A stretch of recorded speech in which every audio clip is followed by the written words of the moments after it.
I can report to the American people and to the world that the United States has conducted an operation that killed Osama Bin Laden, the leader of Al-Qaeda, and a terrorist who's responsible for the murder of thousands of innocent men, women, and children. This week, the world's most wanted man was killed by American special forces in Pakistan. President Obama made the announcement in a special address revealing that US forces killed bin Laden after a firefight. During his address, the president warned that it wasn't the end of Al-Qaeda. Islam is the fastest growing religion in the black community. So what's the reaction been from British African and African Caribbean Muslims? Well, Nottingham Muslim Ahmed Boulali joins us this afternoon to share his thoughts. Firstly, tell us about your experiences personally of becoming a Muslim. Now, although I know you were born into the faith, it wasn't until recently that you really started following it.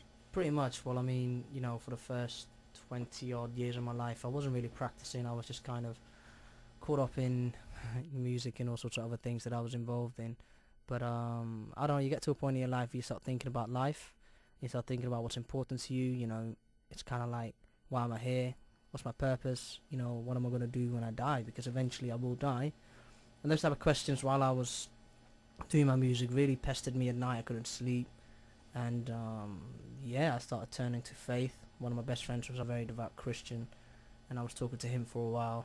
And obviously I was born Muslim, so I got the Christian perspective of things. But when I looked into my own religion, I was just very, very shocked, and I found the truth as such. You say you were born Muslim. How much did the religion play a part in your life? It did, because obviously in a Muslim family, obviously my parents, they did send me to, you know, madrasas and Quran schools and stuff like that. But you get, again, to a certain age, when I went to uni, you know, my parents are not around me. I can literally do what I want, when I want, how I want.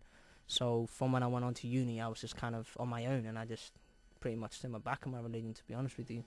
And yeah, that's when I started reflecting, obviously later on down my life. How's it changed your life? Has anything drastically had to change? Yes, everything's changed.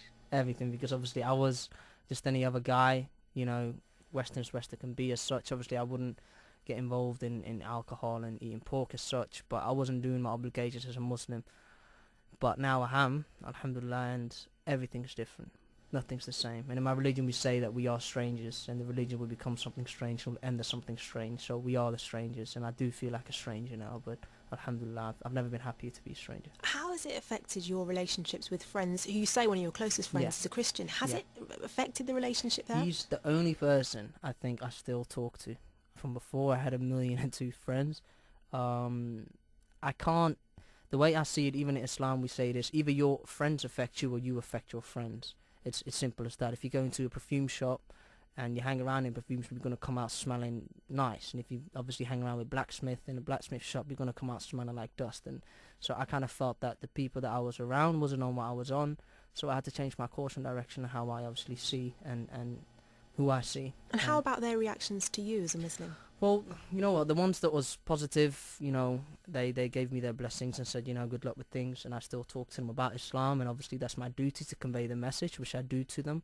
The ones that have turned their back on me, I really could not care less. It really means nothing to me, because those are the ones that wasn't really there for me anyway. When I was important, they was there, but when I'm not, then, you know, it really means anything to me.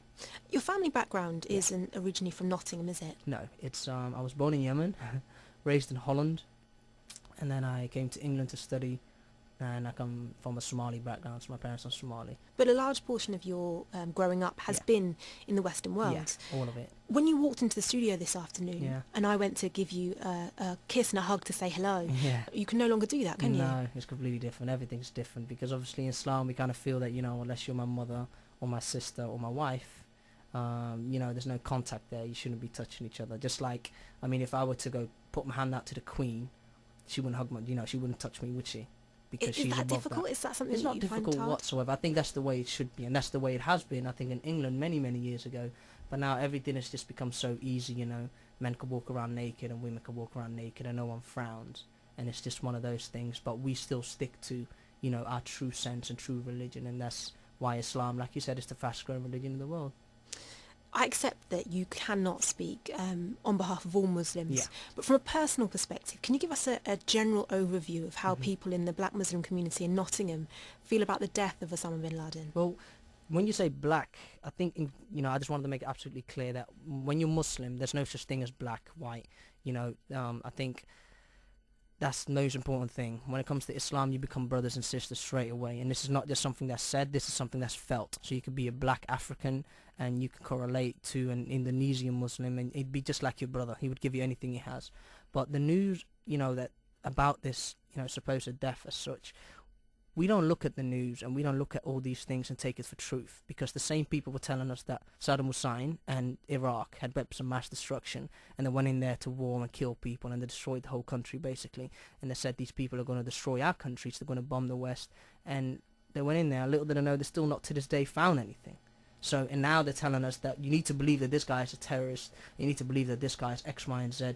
We Muslims and Islam believe that you cannot verify something if it comes from a liar. If someone's defiantly lied to you several times, then why would you take that now? So you don't believe that Osama Bin Laden's dead, or you don't believe that I don't believe any of it until I see Muslims, Islamic people telling me about what he's done and what he hasn't done, whether he's died or whether he hasn't died, because I'm pretty sure the West have even, some of the news, I think Press TV has had a conference in January 2001 that he's already passed away then. So there's so much, question marks, but we stay with the fundamental things that you can't verify from liars. And, Osama Bin Laden's speech is so inspirational. It's really cool for the American people to believe that they won, just like they did when they, went to Vietnam, and everyone there think they still, won that war. But it's all symbolic and it's all nonsense. How do you feel about President Obama refusing to release a picture of Bin Laden's corpse? It's all a lie. What do they do when they, went into Iraq, again, based on a lie?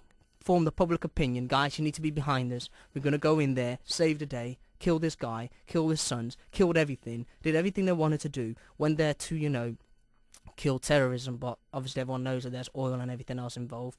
Once they've done all that, now look at the country. Now look at what they did to Saddam Hussein. They paraded him around like he was a, some sort of captured dog, and it's just disgusting. Why didn't they just, take him to the European courts, just like they're doing with Tony Blair, who's in the European courts now for going into Iraq. Has the media coverage bothered you?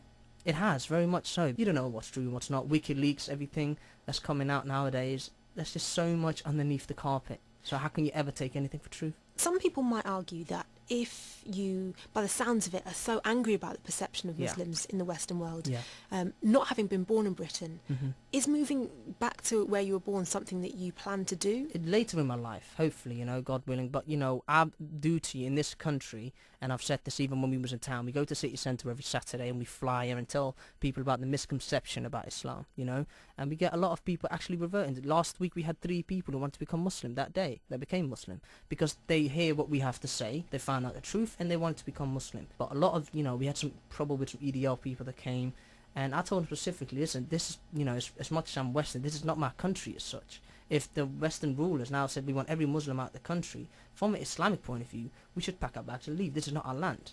That's how it is. People might disagree if they were born and brought up here. They might say that, but if you're Muslim, there's no such thing as I'm a British Muslim. Like, there's no such thing as that. You're a Muslim. For people born and brought up in the country who say that they're British Muslims, you don't agree that they can be such a thing?